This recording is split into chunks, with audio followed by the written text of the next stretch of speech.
What's going on, everyone? It's Talks with Kenny here today, and we're live with Kenny, episode 35.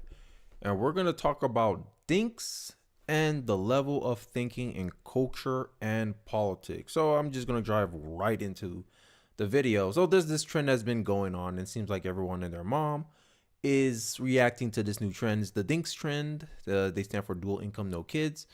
And I found an opinion piece that kind of like resonate to where I'm thinking what I think about this thing. It's a meaningless life of consumption and materialism, right? And it almost feels like Peter Pan syndrome, right?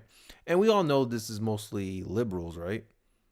That, you know, the liberal couples tend to be more likely to not want to have kids in their marriage compared to conservatives, Republicans, however you want to define the two political philosophies. And dinks are getting a lot of attention these days, especially over the past week on Monday. Business Insider ran a piece meaning that the typical dinks, which is dual incomes, no kids, couples, they have over $200,000 in the bank and ain't paying for pricey childcare, the article tells us. So, pricey childcare, $200K in the bank. I don't know. A part of me doubts this because, you know, there's stats out there that nearly half of people who make six figures don't have are living paycheck to paycheck. So I don't know where they're getting this figure from, but hey, maybe it's just the ones that they happen to interview, right? And this cultural trend is starting to make me think like a lot of these dinks or these people, it's a form of Peter Pan syndrome, right? You know, like people who don't want to grow up, suspended adolescence. And it's this culture of almost self-centeredness, right? And I don't know where this started. I think it's the age of social media. People start thinking more about themselves and less about their communities, their families. I don't know. There's no one can tell me that this dinks culture is not something about, like, it's not pushing consumerism and materialism, right? Like, this is what happened when you take I guess morality and you don't teach it and you don't properly pass down your values, because then you get these people who are very self-centered, who only really care about themselves. And it's no problem. Like, I'm fine with people who say, hey, I don't want to have kids, but my argument is, hey, look, I'm tired of people playing victim, right? I want people to recognize, hey, you volunteered for this ish. So if down the line you end up regretting this strategy, I don't want to hear how you are a victim. Oh, I didn't know any better. It's too late now. Woe is me. I don't like people playing victim. You allow me to make a contrary opinion about dinks. You out here glorifying it on social media, trying to make it trendy. It's trending now because everyone's talking about it. And people keep trying to, these young couples, they're not even young. Some of them are in their mid-30s. Now, I'm going to show you some videos. And they're bragging about this stuff. They're glorifying this stuff. And what they're trying to do is infect the culture so the younger generation, the more impressionable generation, follow along with this stuff. It seems like everyone wants to be a dink these days. Dinks are households that are double income with no kids, right? And also, this idea that they spend less money on on expenses in general, it may be true. But there was it was a book that I read from Elizabeth Warren called The Two Income Trap, and how allowing having two incomes, it actually generates more expenses for you because you need two of everything, two cars, right? Gas is more pricey because obviously you have more usage rate. If you have kids in that environment, you have to pay for childcare, which is getting more expensive by the year. And I think this is what all these incentive structures is what's generating this double income, no kids phenomenon, where young people, and I talk about this too, millennials specifically, and Gen Z too, the older Gen Z anyway. It's like people don't want to make sacrifices anymore. And I think that's what's going on here, that people do not want to make sacrifices. Right, as are seeing their ranks grow, especially as high cost of living and climate change weigh particularly on people with children. Right, and I think the climate change crisis narrative stuff is also playing in a part. And I really agree with a lot of the pushback is that a lot of this dink phenomenon, it feels like social engineering. We done this for millennia, and you're gonna be a genetic dead end essentially. If your parents have made the same decisions like these dinks are making, they wouldn't have existed. Instead of paying it forward, instead of following something bigger than themselves, they're like, no, I wanted to do mindlessly consume. I'll be able to spend, eat out, have luxury goods. All that stuff, it's meaningless and it's not a fulfilling life. I don't think it's a fulfilling life. I think this is a misery love company, and they want people to, I guess, glorify what they want to do. And I'm gonna go into a video where essentially, right, this is some of the videos that tops it off. There's going to be a lot of dinks in the future in their 50 to 80s that are going to regret this strategy, right? And history showed us We're they dinks. will. We go to Trader Joe's and workout classes on the weekends. We're dinks. We get into snobby hobbies like skiing and golfing. We're dinks. We can go to Florida on a whim. We're dinks. And depending on your income, you can go anywhere with your kids. And to me, I don't know, kids expose how, like, the very bare basics of human nature. You see a kid from when he's born, how they develop into a human being, and it gives, as a parent, it gives you a perspective of how human nature is in reality, not what we were pretended to be, not what we try to engineer it to be. And these people are saying things like, okay, people with kids can do this stuff too. What are they really saying? To me, this feels like a mask. Like you're trying to hide the real reason you're a dink. These things they sound fun, they sound funny, but I don't think that's the real reason. I think these people are coping and they're hiding their true intentions with this dink stuff. I think they're mainly doing this is because they know they can get attention from it, and they can spend their money how they see fit. I digress. Dinks. We're already planning our European vacation next year. Dinks. We get a full 8 hours of sleep and sometimes more. We're dinks. We get desserts and appetizers at restaurants. We're dinks. We can play with other kids and give them back. We're dinks. We still do it 3 times a week. We're dinks. We spend our discretionary income on $8 lattes. We're dinks. We max out our 401ks, Roth IRAs, and HSAs. We're dinks. We don't use our kids or dog as an excuse to leave a party. The maxing out the 401ks and stuff, that's an excuse, bro. Like, if you make the sacrifices, if you plan your, like a lot of Americans, we fall into consumerism, right? Because the majority of Americans don't even have $1,000 saved in their bank account. That means we have a consumerism problem.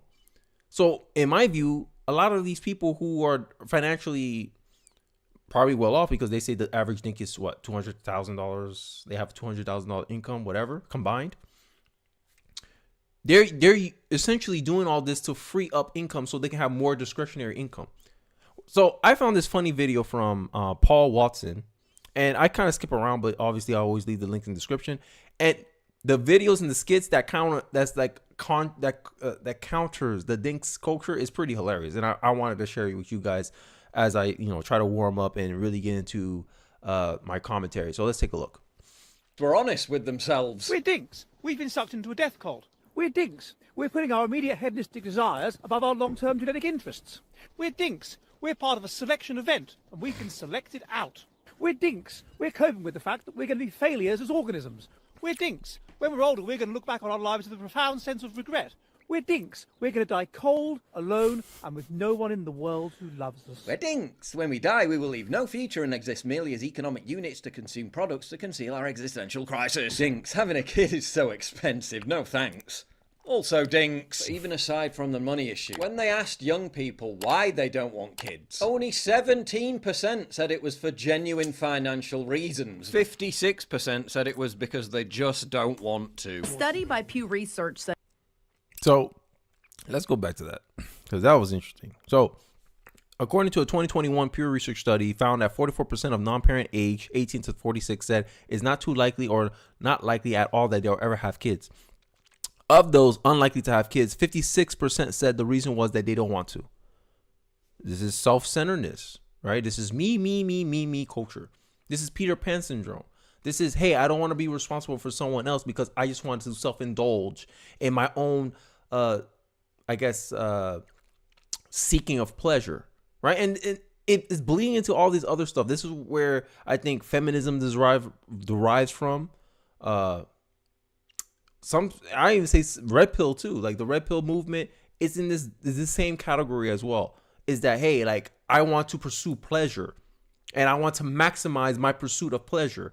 And it's this cultural perspective of viewing children as burdens instead of blessings. Because the blessing is, hey, my genetic line is going to continue, right? Even if people forget about me someone exists because because of the decision I make, regardless if they remember who I am, if they know my name, if they know my history, if they know my story. That's something that will persist into the future. And imagine the selfishness of these people where you're tied to, since the beginning of human history, your ancestors have pushed the genetic line forward.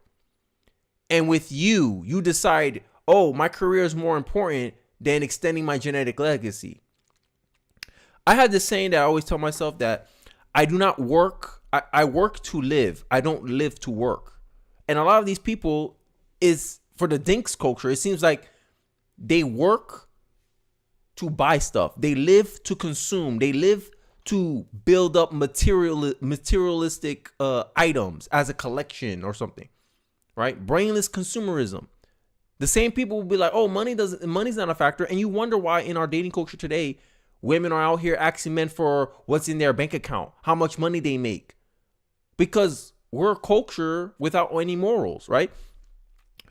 Our public school system essentially taught us to be this way, taught us not to care about morality, only care about our best interest, our self-interest. And this goes into the video topic of the level of thinking, is that a lot of people think very almost impulsively now. We've been conditioned to think impulsively now. Whatever immediately benefits us now, even in the long term, it hurts us. As long as we get that short-term pleasure, YOLO, it's been conditioned in us, bro. Like it's insane how we are literally being socially engineered to have less kids, whether it be for climate change reasons. Oh my God, the world's going to end in 12 years. What's the point of having kids if we're all going to die in 12 years? All this fear mongering.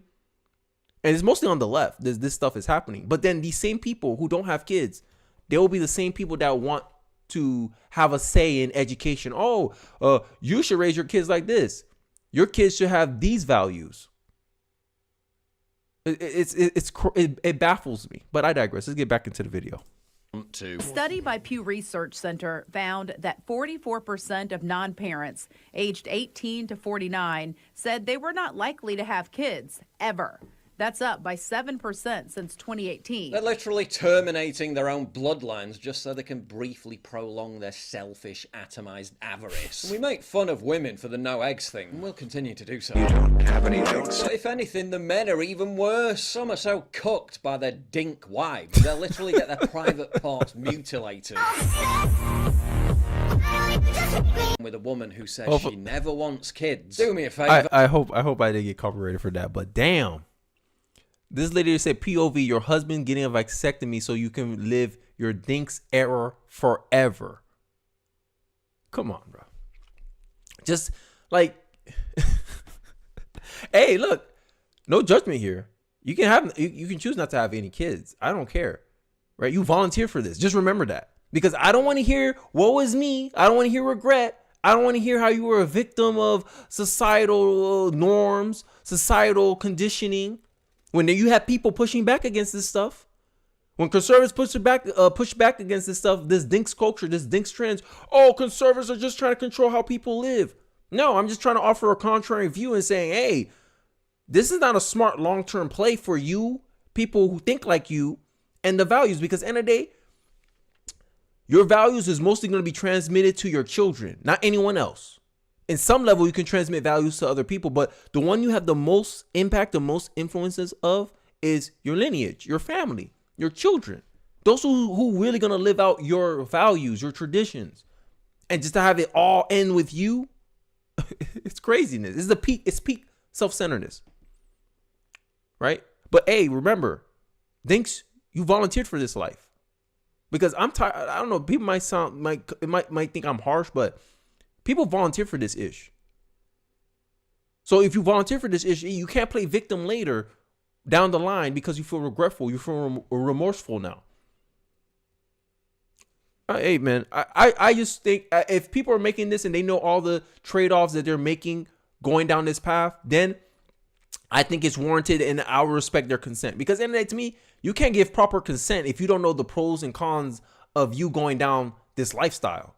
Because right now on TikTok, it's popular to say this. It's popular to do this. It's popular to virtue signal online because this is what's being glamorized currently in our culture. But in the long term,